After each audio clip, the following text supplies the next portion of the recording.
Get ready to reimagine the future of humanity and unlock your true potential. Welcome to Reimagining Humanity's Future and Yours, hosted by Dr. David Gruder, an internationally renowned integrative psychologist, human potential expert, author, and social change catalyst, as he delves into the most urgent issues of our time. With the world facing unprecedented challenges and social and political divides growing deeper, it's time to take action. Each episode of this groundbreaking series will empower you with invaluable insights, strategies, and tools to heal these divisions and restore personal freedom and societal well-being. Whether you're a concerned citizen, a courageous leader, an influential figure, or an ambitious entrepreneur, Reimagining Humanity's Future and Yours will guide you on a transformative journey. Discover your unique role in creating a brighter future for yourself and society at large. Dr. David Gruder will draw upon his extensive knowledge and experience to provide practical solutions for shaping the world we live in. With his passionate exploration of social change, he will help you navigate through the complexities of our time and inspire you to make a meaningful impact.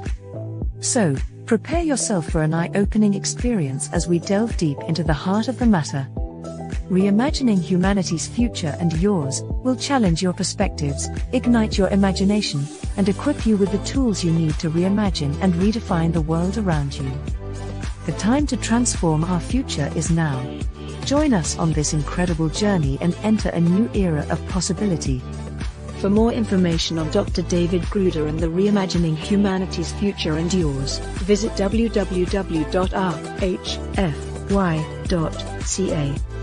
Welcome to Reimagining Humanity's Future and Yours, where together, we create a brighter tomorrow. Now, here is the host of Reimagining Humanity's Future and Yours, Dr. David Gruder.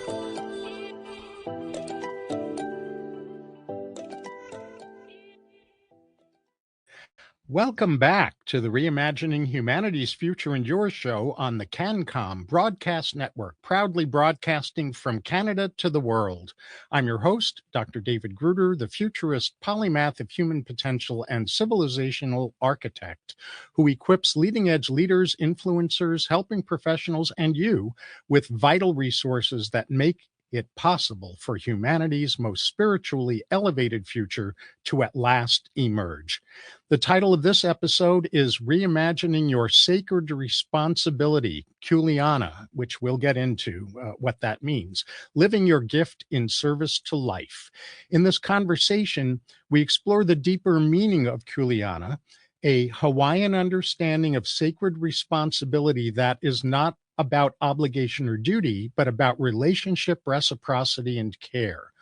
We'll look at how purpose isn't something you manufacture or chase, but something that emerges when you become clear about what you are responsible for in your life, your work, your community, and your relationship with the living world. This episode will help you clarify your unique gifts, discern where they are meant to serve, and understand how living your sacred responsibility can become a stabilizing force for integrity, meaning, and impact in a time of widespread disorientation and divisiveness.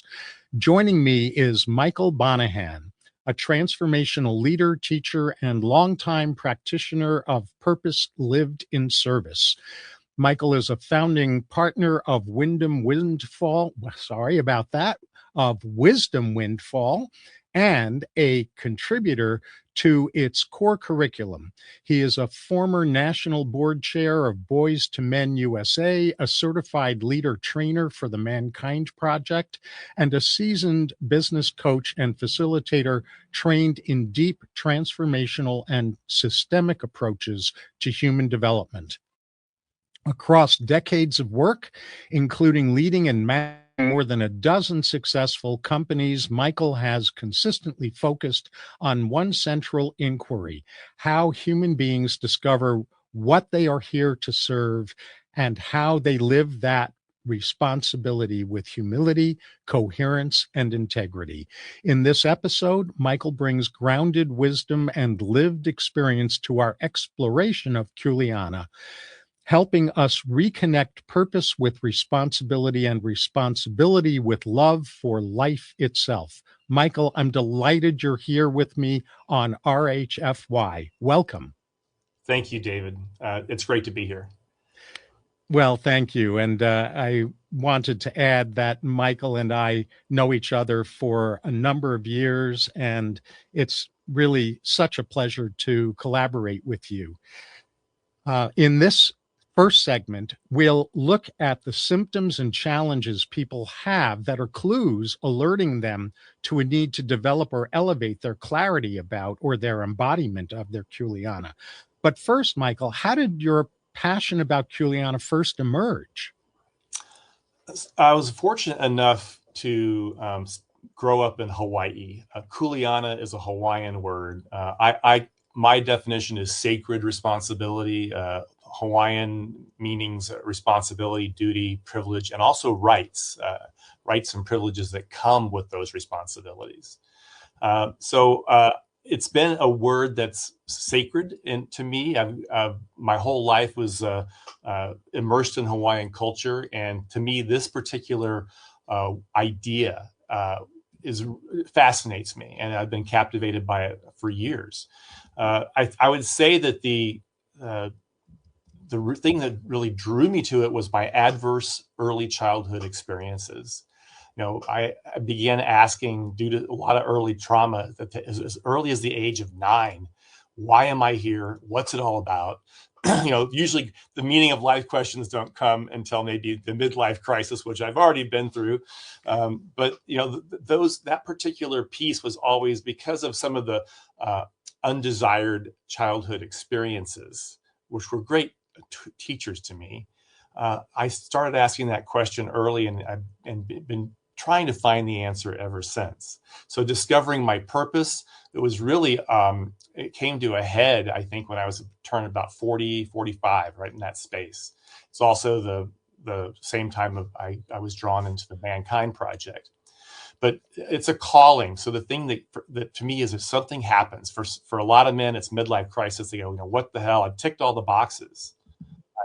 I've got the great job. I have the partner or the spouse, the kids, whatever it is, the white picket fence, whatever your particular idea of what the American dream is, or if you're not in America, what the dream is of success that was modeled to us by our parents and our ancestors in Western culture. And a lot of it has to do with, acquiring things, achieving things that have to do with sort of building up our own personal silos of power and containment and disconnection. And then when it comes to a head, when I realize, wow, I've ticked all the boxes, but something's missing. That's when the question of what is my Kuleana and how can I discover it and how can I live it with grace and ease, especially considering the life I've built for myself up to this point, which is about acquiring, achieving, more, kind of more ego-based, based on the external and less on the internal. Thank you. And by the way, as you lean forward, the top of your head gets cut off, so you might want to watch for that. That's great. And for many of us, I want to really underscore that for some of us, we don't really ask these deeper questions about higher purpose until middle age. And for some of us who grow up under adverse circumstances, we start asking those questions as children. I, like you, did. Starting at around age 9, I was really asking these questions quite directly inside myself, without a framework for having an answer to them.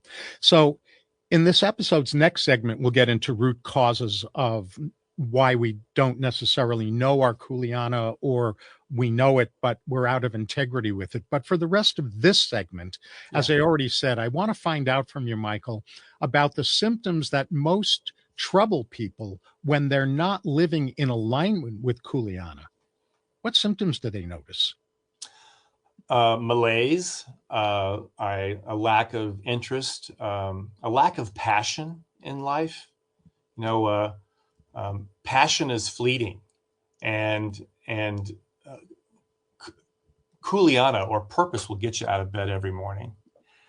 Passion comes and goes, but understanding my purpose doesn't. So feeling that I don't, like asking the question, why am I here? What's life all about? Begin to ask those questions.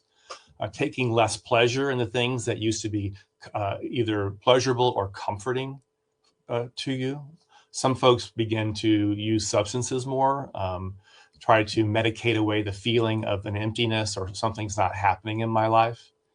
So those are some of the symptoms. For men, it's the classic, sports car, new partner. That's sort of like an overarching stereotype. And for those who are on a spiritual path or journey, often what will happen is, I call it spiritual bypass, as in, like, if I can just keep meditating, if I can just keep diving deeper into being less connected to the outside world, more connected to my spiritual center. And that all sounds great if we all lived in little bubbles or isolations or up in Babaji's cave somewhere. So you'll find yourself pushing back against the norm, and also you'll find yourself possibly experiencing mild, if not severe, depression. Mm-hmm. Yeah, absolutely. I want to underscore some of what you just identified. In addition to malaise and lack of interest and feeling less passion or pleasure, and of course lack of purpose, there's substitution. It's like that emptiness then calls us to instinctively fill that emptiness with stuff. It might be addiction, or it might be a sports car, for example, or it might be spiritual bypass. It might be psychological bypass as well, right? Yeah. Which is interesting, because I hear a lot about spiritual bypass because of the circles I travel in. But as a psychologist, I rarely hear the term psychological bypass. The bypass of dealing with our baggage, our wounds, our limiting beliefs, etc. Another part is about being unfocused, where if we notice that we're spread too thin or chaotic or fear of missing out, that kind of lack of a central focus, I think, is a big symptom of Kuleana deficit. That's a good point. Yeah, finding yourself signing up for all of these things, taking on more responsibilities than you have the bandwidth for, right? These are other symptoms as well. It's interesting because the magician energy, which is really just like our risk manager that sort of needs to figure things out, comes into play big time when we are in our midlife crises, in that middle space. And that's where that psychological bypass is stemmed from, archetypically, about avoiding the things that are painful, right, that we don't want to discuss. And so, you can go into spiritual bypass or into psychological bypass, compartmentalizing emotions, not listening to what my body and spirit are telling me. It's a very powerful archetype. Mm-hmm. Yeah. It's interesting because as you're talking, I realize that the word bypass is probably underused because it's only referred to as spiritual bypass, but there's psychological bypass, and then there's physical bypass. People who are dissociated from their bodies, they don't know how to recognize a sensation if they stumbled over it. Yeah. Our bodies really keep the score. They do tell us almost everything we need to know. Listening to them, and we are really raised in a culture that disconnects us from our bodies. We today it's all on the devices, and it's all happening in our heads, and it's the only real things we tend to use are our fingertips and our visual cortex, and everything else we're disconnected from. And learning about disease, which appears in the body as illness, listening to those pieces of what is my body trying to tell me.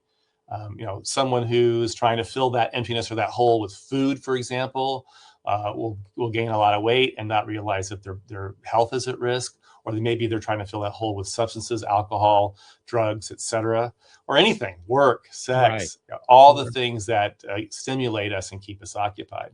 Indeed. And so all of these things really are symptoms of disconnection from or lack of clarity about Kuleana.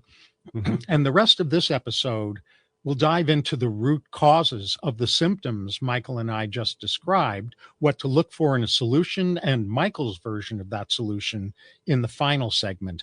After a short break, my guest, Purpose Clarification Catalyst, Michael Bonahan, I just gave you a new moniker, and I will dig beneath the surface to expose the root causes of Kuleana cluelessness and deficits. I'm Dr. David Gruder. This is the Reimagining Humanity's Future and Yours show on the CanCom Broadcast Network, proudly broadcasting from Canada to the world. And stay tuned because we're about to dive deep. Welcome back. Before the break, my guest, Kuleana illuminator Michael Bonahan, and I discussed symptoms people experience when they're unclear about their higher purpose, their higher responsibility, or are out of integrity with it.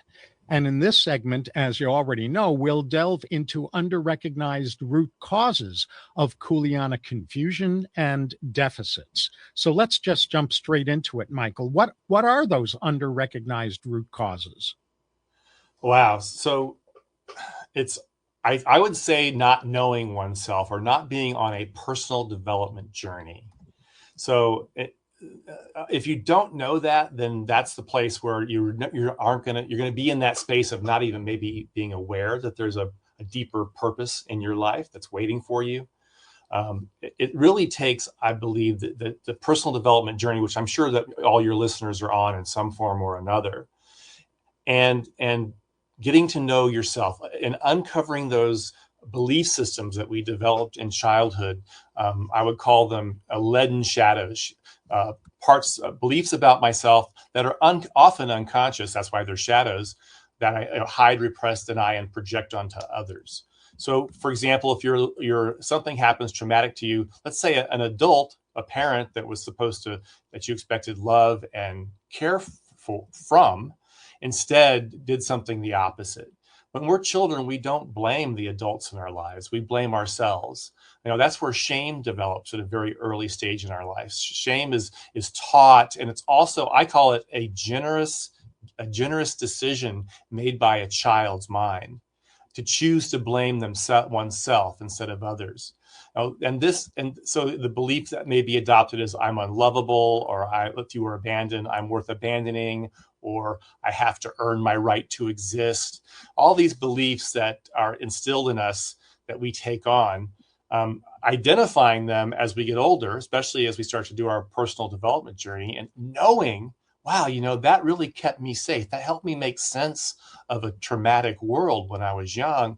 But this particular shadow belief no longer serves me in my adult life, and it's actually holding me back from my true potential.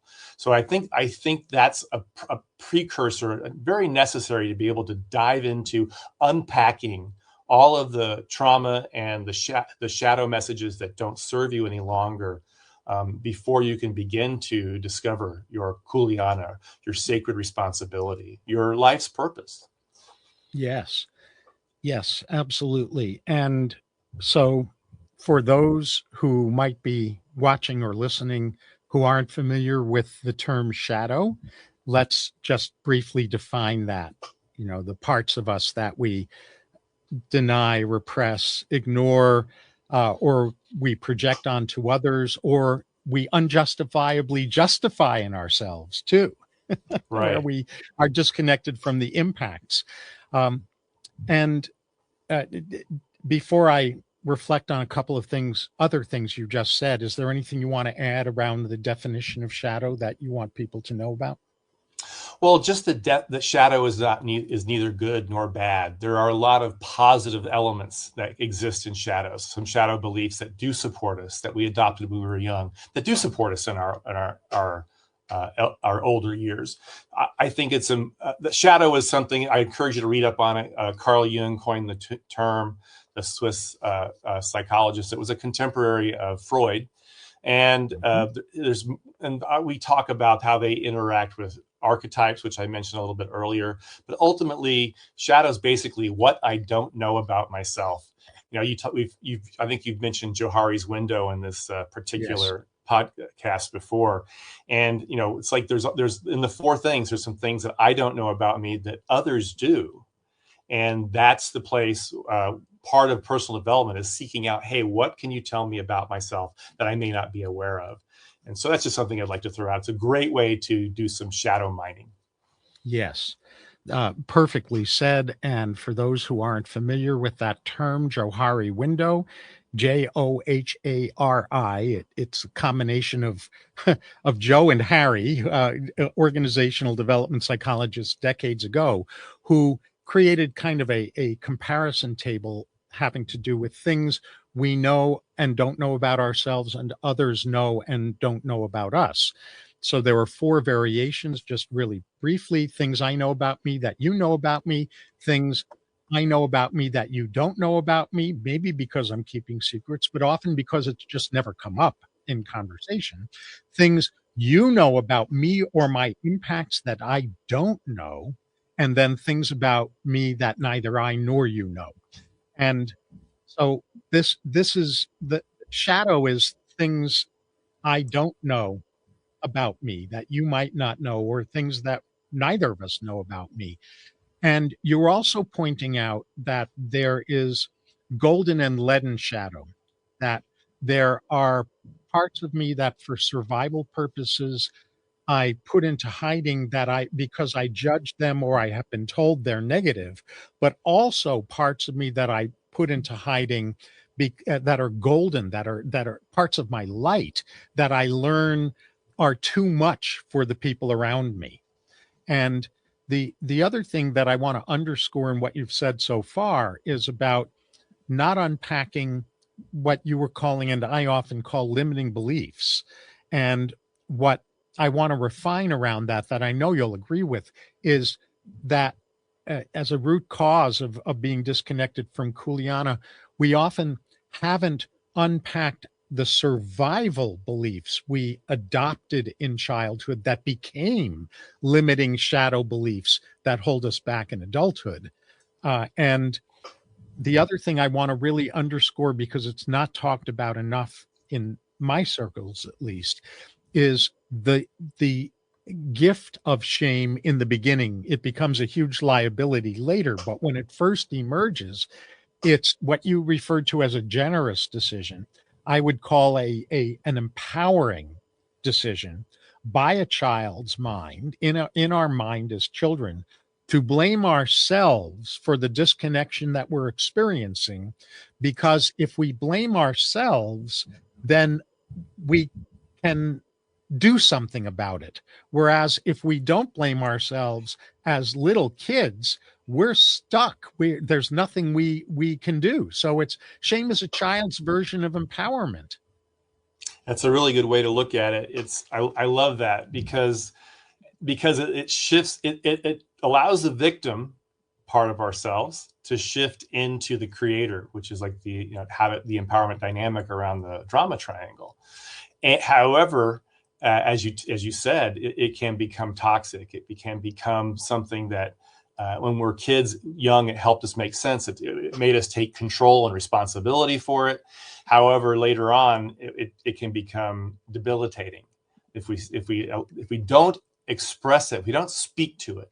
The most beautiful way to get rid of shame is to actually give it voice and to be witnessed in your shame by others. And there's nothing more relieving than that. Of course, as children, where our lips are sealed, but as we get older as adults, there's an opportunity to lean into that. Yes, absolutely.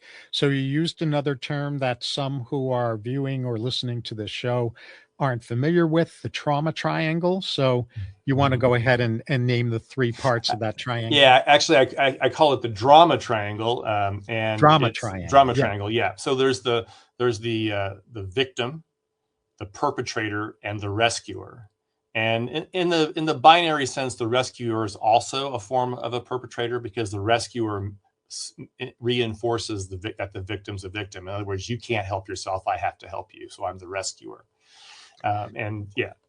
Well, the interesting thing about the Karpman triangle, for those who are familiar with it, Karpman, this drama triangle, is that in my experience, whether someone's in the perpetrator role, the victim role, or the rescuer role, all of those people, in my experience, self-identify as victims. Yeah, exactly. Right? So, yeah. Now, what about societal influences that are less understood or less recognized root causes of Kuleana confusion or being out of integrity with it? What kind of societal influences are there on that? Well, our entire, culture and society and economy are actually based upon folks' ability to produce and deliver, and to play the game, so to speak. Through, whether it's through earning or what's expected of you in various gender roles. Thankfully, a lot of that is starting to be overcome. People are being able to see through some of those old stereotypical gender roles. For men, it's still a challenge, because there's a lot put on men. In the past, women just had to show up to reveal their gift. Whether it's beauty or personality or coyness or intelligence, whereas men had to do, and in many forms still have to do. I'm not saying that women don't have to do as well. There's a tremendous amount of pressure put on women, especially to conform to older gender stereotypes. But for men, it's like our gift isn't revealed. Our gift is like based upon doing. What are we doing to contribute? How much are we earning? How many people are we influencing? How many likes, this is for everybody, am I getting on my social media, and so forth? So it's a very ego-based accomplishment, acquisition, power over based dynamic that's put into us by our culture, and that does make us go after the brass ring, makes us go after the physical, as opposed to the emotional, the mental, or the spiritual aspects of our lives. And so, the society has a lot to do with. We set ourselves up for that. I have some theories around that, about why it was done and how we contribute to the destruction of families and so forth around that. But maybe that's for another podcast. Yeah, it most likely is. You're dropping some great truth bombs that I again want to underscore, that there are societal contributors to people being unclear about Kuleana. And though, among other things, those include misdefinitions where societal rules or societal norms misdefine earning as contributing. There's nothing wrong with earning, but that in and of itself is not necessarily contributing, and misidentifying power over as contributing. These are shadow. If there's such a thing as shadow Kuleana, which there probably is. Oh yes. That goes to the shadow side of Kuleana, right? Indeed, it certainly does. And we're using the term shadow as in leaden shadow, as in the shadows that don't serve us or others. Yes, absolutely. Thank you for that clarification. I don't want to go into detail about what I'm about to say, but for those who have listened to another episode of this show on Ikigai, Ikigai, Ikigai might be a Japanese, it's from a Japanese worldview, kind of semi-parallel, not completely identical to, but a semi-parallel to Kuleana. Indeed, Ikigai is it's a great goal. It combines passion, mission, profession, and vocation, what you love, what you're good at, what the world needs, and what you can be compensated for. If you can get all those to overlap, you are definitely in a sweet spot. Absolutely. So after the upcoming break, we'll get to the heart of the matter, which is what to look for in a solution that enables you to clarify and embody your Kuleana more fully. I'm Dr. David Gruder. This is the Reimagining Humanity's Future and Your show on the CanCom Broadcast Network, proudly broadcasting from Canada to the world. And stay right where you are, because we'll continue momentarily. And we're back. Before the break, a shining example of living one's Kuleana, Michael Bonahan, and I delved into less recognized but vitally important root causes of Kuleana confusion and embodiment challenges. And what I will add also, before going into the heart of this segment, is something that I've mentioned in other episodes from the field of linguistics, a term called empty category. And what that means in the field of linguistics is that a phenomenon is occurring that has no name. And when it's not named, we can't develop conscious relationship with it. So Kuleana is an example of an empty category. It's a term that understood in the heart of Hawaiian culture, but not very much around the rest of the world, even though it's good for all of us. And so I just wanted to add that too. So as I mentioned in this segment, we'll reveal ingredients to look for when you've decided to fully discover and embody your highest purpose, your Kuleana. So Michael, what ingredients should we be looking for when we want to discover or clarify our Kuleana and live it more fully and consistently? Wow. So I'd say probably the intersection of two things has to occur. One is for you to understand what it was that you didn't get when you were a child. What was the unfulfilled need, that your childhood need, and then the other is, what problems in the world do you think need to be solved? If you have your own special medicine to heal yourself and the world, how and where do you administer that medicine? And so I think when those two things intersect, you are well on the way to discovering your Kuleana, your sacred purpose and responsibility. It's also an important way to get started on a mission that is part of your overarching Kuleana, something you want to accomplish that may be something that requires you to take specific steps, SMART goals to achieve. And so I think the intersection of those two things is critical. Mm-hmm. Yes. Okay. So the first couple of ingredients to be looking for in a resource would be a resource that can help you understand what you didn't get in childhood, your unfulfilled childhood needs. And on top of that, what problems in the world need to be solved so that you can then be helped to identify your part in helping those problems get solved, your medicine, if you will, your unique gifts, your unique calling, and where you're called to provide that medicine. Yes, exactly. I call it discovering your maximum transformative purpose. And the reason I call it transformative, because it's about transforming myself as well as what's in front of me. It's not my job to change the world. It's my job to change my world, myself, and what's in front of me. Otherwise, that's putting way too much pressure on any individual, that it's up to them. And that's a great way to avoid Messiah complex as well. So yeah, I think the key is the intersection of those two elements. To help discover something that might be at least a mission. Like for me, I didn't have a lot of positive masculine role models growing up, and it was one of my unfulfilled needs in childhood and adolescence. Ditto. And so yeah, and so I after doing a lot of personal work, internal work, and seeing what needed to change in the world, or at least in my world, that's when I started Boys to Men Mentoring Network in Hawaii, which has been going strong now for going on 13, 14 years.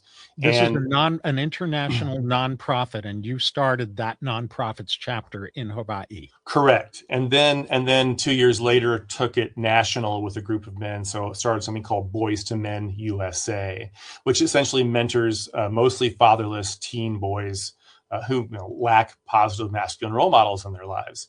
And so that's a need that I had, unfulfilled in childhood and adolescence, a problem I saw in the world, and it manifested. Because I was able to identify those two things, it manifested itself in helping our youth. And that organization, and it's not my primary focus any longer, because when part of discovering your mission and purpose is also engaging and enrolling others who have common beliefs and wants into it. And so I still serve on the local board in the space of development, and on the national board as an advisor. Right. And that's a great example of identifying where you're called to bring your medicine. Exactly. What I'm fond of saying is that what the world needs in order to heal, in order to elevate itself, is far more than any one person could ever do. And when each of us is doing our unique part that we're called to do in helping that transformation and transcendence occur, all bases that need to be covered are covered collectively. And that's the antidote, part of the antidote as well, to the Messiah complex. Where the healing the world, repairing the world is not only on our shoulders. The only part that's on our shoulders is to know what we're called to do, what our gifts are in helping that happen, and the spheres of influence that we're called to bring that medicine to. Indeed. And just to reflect back on what I said earlier, the most important thing we can do before we dive headfirst into a mission or something that we know is aligned with our purpose is to do our personal work. Because if I'm doing it because I need to be seen, or if I'm doing it because of an unhealed childhood wound, then I could be doing it for the wrong reasons. I could be driven by motives that aren't altruistic, right? So that's the thing to think about, is heal myself before I can begin to support the healing of others. Right. Absolutely. And what I would offer, well, let me backtrack for a moment. We're really talking about two categories that are both really important in what to look for if when you're ready to step into your Kuleana in a fuller and clearer way. The first ingredient to look for is a resource that helps you discover or clarify or maybe even upgrade what your Kuleana is. And the second ingredient to look for is assistance in how you get to consistently embody your Kuleana once you're clear about it. Are those, before I double back to a couple of other things you said, would you say that those are the two main ingredients in what to look for, how to discover yours and how to consistently embody it? Yeah, when it comes to discovery and embodiment, for certain. Yeah, those are the things to definitely be aware of and to be continually working on. It's not like, oh, I'm healed or my work is done. So as long as I'm still breathing or my heart is beating, my work goes on.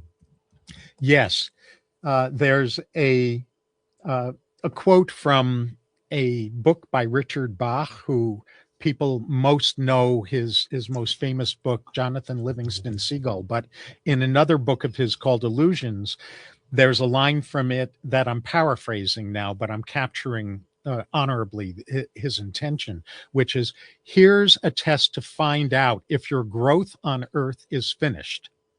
If you're still here, it's not. Exactly. So this is ongoing. It's not a one and done thing around doing our inner work. Here, you and I are in the second half of life, and we're still doing our inner work. I'm 72 years old. I'm far from done with my inner work. So it is an ongoing process. The other thing I wanted to underscore that you said earlier was your phrase, discovering your maximum transformative purpose. And Exactly. I agree with that. And I view Kuleana as going a step beyond transformation that I want to bring into this and get your perspective on.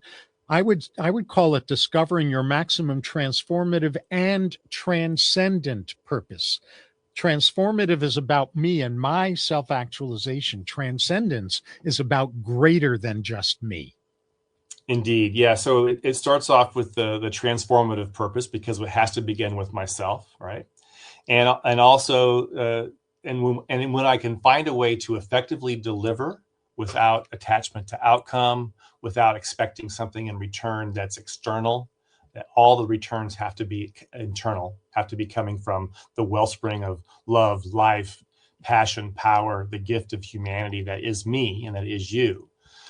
Then by all means, but to move it to a place where your medicine is delivered, then that certainly is a space of transcendence. I appreciate that. And also I can transform the world, my external world. It's incredible how, by just changing the lens through which I view what's in front of me, which is essentially about changing the belief systems, right? Yeah. Then I can transform what's in front of me without anything changing objectively from the outside. Mm-hmm. I want to run something else past you to see if I'm tracking this accurately or if you have something to add to it, which is that I see us as having two missions that inform each other and comprise Kuleana. One is what I call our soul growth mission, and the other is what I call our impact mission. And how do those two missions translate into or support Kuleana, if you agree with that? Well, I think those two missions are critical. One is the internal, one is the transformative, and the other is the transcendent. I love it. My soul growth mission and my impact mission, it starts with soul growth and it never ends. The soul growth continues because as the successes or failures or the hits or misses happen in the actions that I take, both internally and externally, that's an opportunity for me to do the soul growth work. And then, of course, Kuleana is about being in relationship. It's about being in community.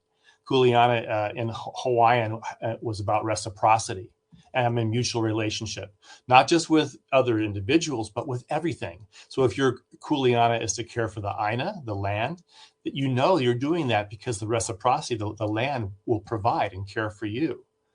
It's also about a holistic responsibility. So everything from personal accountability, 100% personal accountability, to the broader duty of caring for what's outside of myself, right?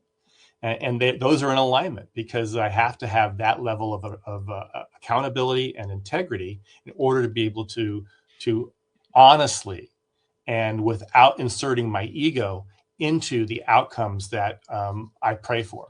Mm-hmm. Beautifully said. I want to tie this in with something else that I've brought up in other episodes, a term that I coined back in 2008 called free responsibility, the intersection of personal freedom and social responsibility, because I think it's tied to Kuleana, because if I'm only about personal freedom, then I'm only about me. Freedom without responsibility is narcissism and entitlement. And responsibility without freedom is tyranny.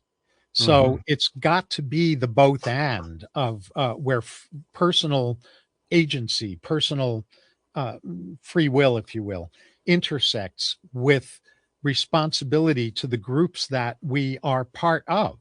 So after our upcoming break, we'll return for this episode's final segment, during which I'll be asking Michael Bonahan to reveal how he provides Kuleana up-leveling ingredients that we just unpacked. And so that's coming up shortly. I'm Dr. David Gruder. This is the Reimagining Humanity's Future and Your show on the CanCom Broadcast Network, proudly broadcasting from Canada to the world, and we'll return shortly. Well, before the break, the Kuleana doula There you go. There's another phrase for you. Michael Bonahan and I unpacked ingredients to look for when you want to develop, uplevel, or more fully embody your sacred purpose, your sacred responsibility. As I already mentioned during the final segment of this episode called Reimagining Your Sacred Responsibility, Kuleana, living your gift in service to life.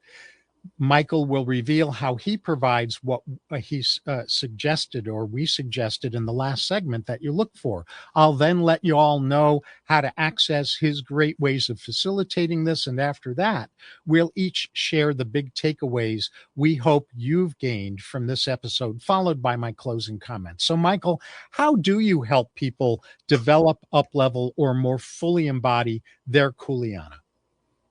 Well, it's a process very similar to what I talked about earlier, as far as discovering the belief systems, the shadow belief systems that no longer serve you, unpacking those, finding their origins, doing maybe some therapies around, or some processes around discovering how they developed and how you can hold those beliefs in front of you, as opposed to them living in your unconscious and keeping you back. So my coaching sessions, I call it purpose management, is what we do at Wisdom Windfall. Our purpose management sessions always start with a deep dive into discovering what it is about yourself and getting to know yourself. And there are three selves. I call them the original self. That's my personality, the God spark that lives in me that I came into this incarnation with. That's the wounded self.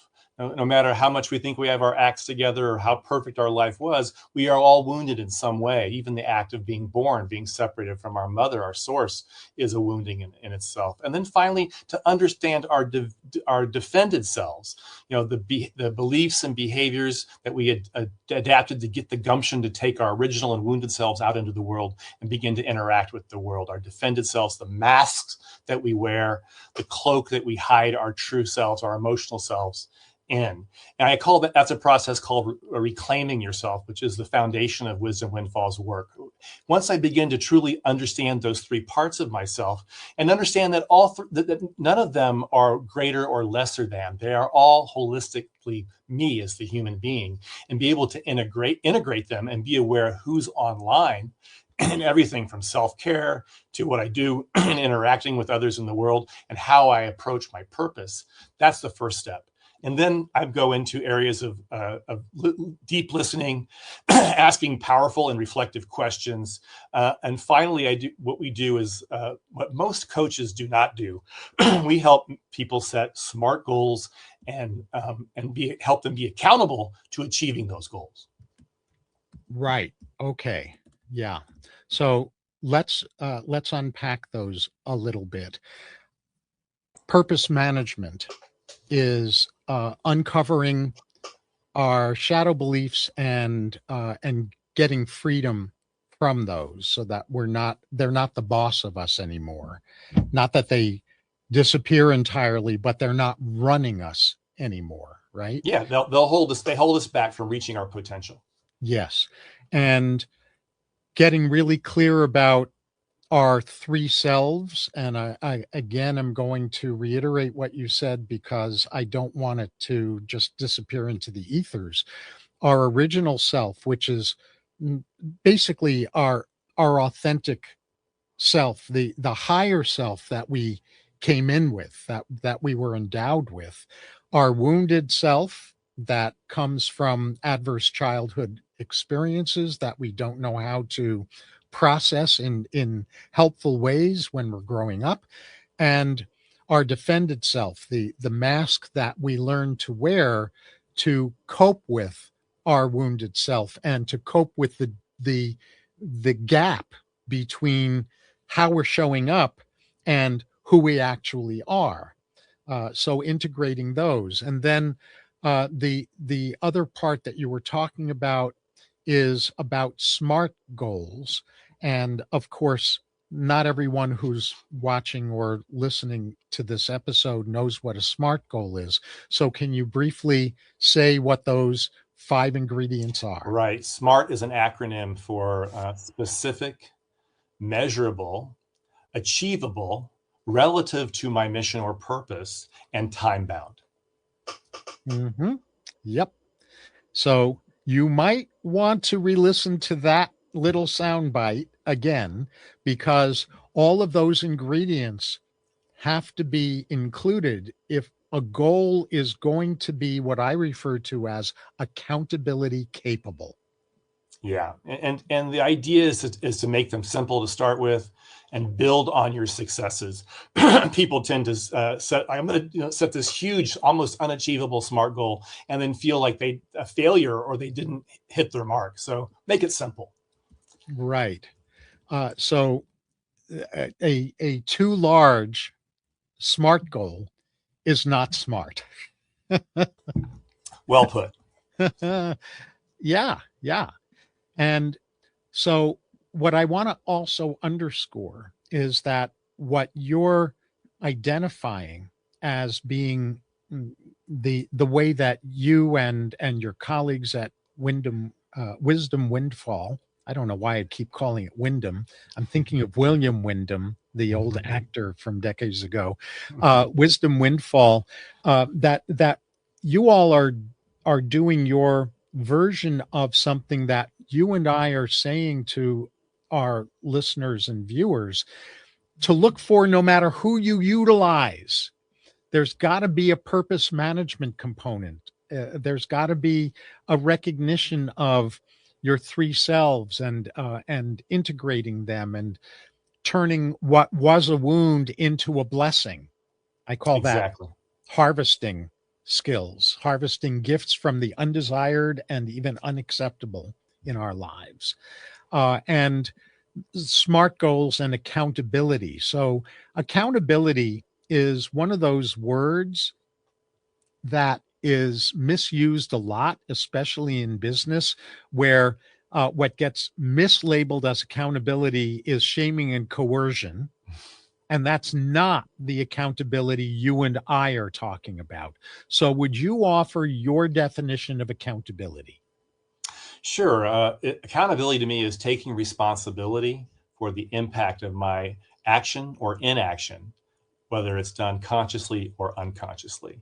That's accountability. So Exactly. yeah, so it's as opposed to, did I get this thing done? We all enter into agreements, and some of us can't keep those agreements. And the question is, do I enter into the agreement because there's a shadow, a need, or a lack? Like, did I overcommit? Or did I enter into an agreement knowing I wasn't going to fulfill it, just to be able to have that moment of like, yeah, I can do this? And these are all pointers and lessons into finding shadows that no longer serve me, right? So communication, if I can't keep an agreement, communication is renegotiating an agreement. There's nothing wrong with that. Staying in a relationship and communicating with those who you are in agreement with is critical. So that's an important thing I do with my clients as well. Our purpose management sessions are all about, what did you set out to do?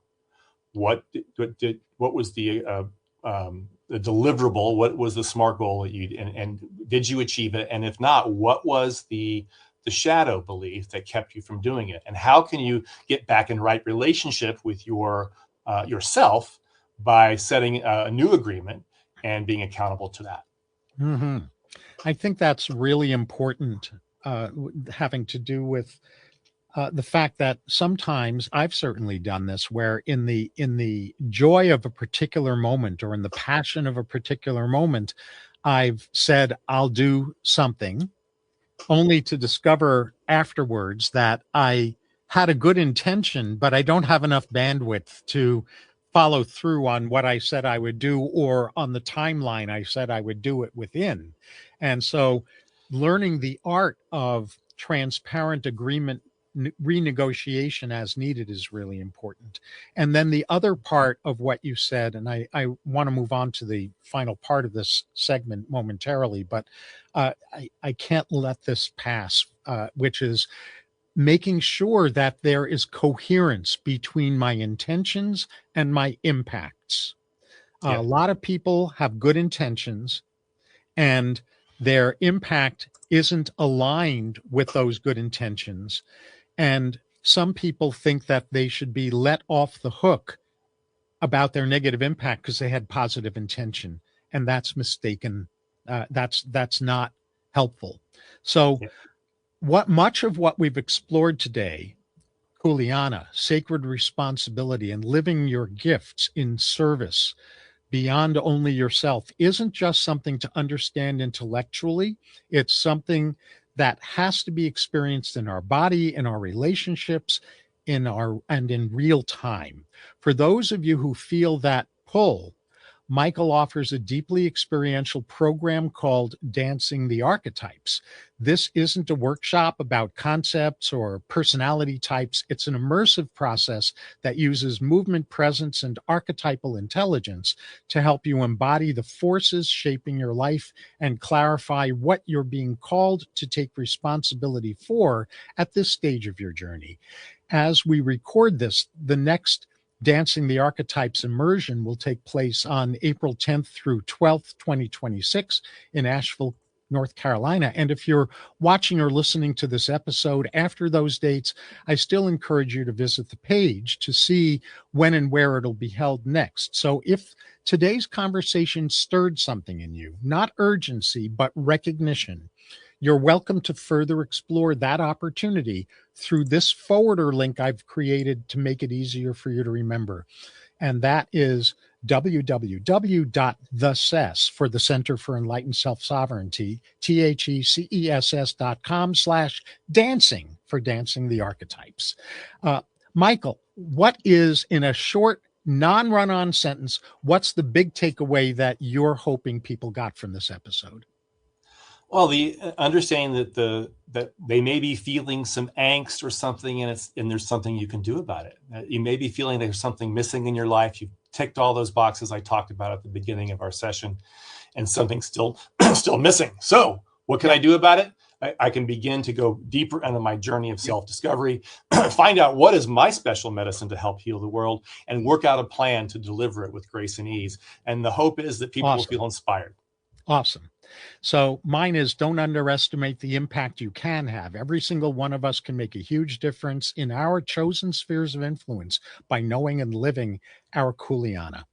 Again, discover the programs that Michael Bonahan and Wisdom Windfall offer at through the forwarder link, thecess.com/dancing, and get in touch with him through the contact page on that website. Thank you so very much, Michael, for helping us illuminate the hidden keys to Kuleana embodiment and for being here on my show. My pleasure. Thank you, David. Mm-hmm. And thank you all for joining me for this episode of Reimagining Humanity's Future and Yours on the CanCom Broadcast Network, proudly broadcasting from Canada to the world. This has been Dr. David Gruder, the futurist, polymath of human potential and civilization architect who equips leading-edge leaders, influencers, and you with impactful resilience that makes it possible for humanity's most spiritually elevated future to at last emerge. I invite you to explore my main website, drgruder.com. That's drgruder.com, where you'll find a link to watch or listen to all of this show's episodes and my books and keynote offerings, and to the Center for Enlightened Self-Sovereignty. The world needs you. Your nation needs you. Your loved ones need you. You need you. Boost your impact in helping the future you most want to emerge. I enthusiastically invite you to tune in next time for another spell-busting, uplifting, and actionable episode on how together we can and will build a better future for ourselves and for humanity.